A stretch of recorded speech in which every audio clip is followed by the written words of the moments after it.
जन्माष्टमी की कथा। जन्माष्टमी का पर्व पूरे भारत में बेहद ही धूमधाम से मनाया जाता है और इसी के साथ रोहिणी नक्षत्र में यह त्यौहार मनाया जाता है।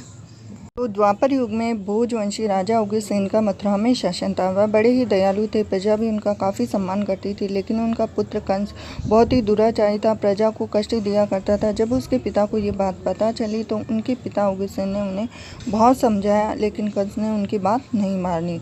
और कंस की एक बहन थी जिसका विवाह वासुदेव के साथ हुआ था। तो कंस अपनी बहन को बहुत प्रेम करता था, लेकिन एक समय कंस जब अपनी बहन देवकी को उनके ससुराल पहुँचाने जा रहा था तो रास्ते में आकाशवाणी हुई कि हे कंस, जिस देवकी को तू बड़े प्रेम से ले जा रहा, उसके गर्भ से उत्पन्न 8वां बालक ही तेरा वध करेगा। तो इतना होने पर देवकी ने कंस से विनयपूर्वक कहा कि मेरे गर्भ से जो भी संतान होगी मैं उसे आपके सामने ला दूंगी, इन्हें मारने से क्या लाभ मिलेगा। वसुदेव देवकी को कारागृह में डाल दिया। एक एक करके 7 संतानें हुई, 7 को जन्म करके कंस ने मार डाला और अब की बारी 8वें बच्चे के होने की थी तो कारागार में वासुदेव देवकी की और भी कड़ा पहरा लगा दिया।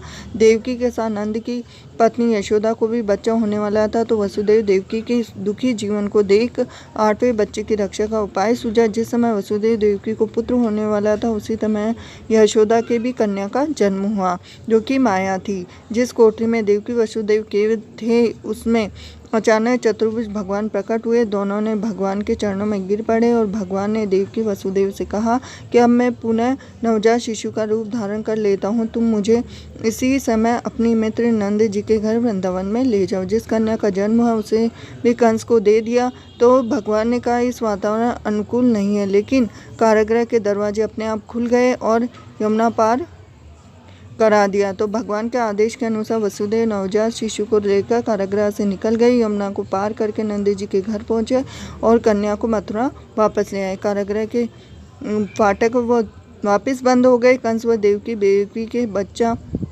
पैदा होने की सूचना मिली तो कंस ने बंदी गृह में जाकर देवकी के हाथों से कन्या को छीन लिया, उसे भी मार दिया। और मारने के साथ ही जब उसे मारा तो उससे बहुत ही ज़्यादा दुख भी हुआ देवकी को, और उन्होंने बोला कि इनका कोई कसूर नहीं है, यह सब तो।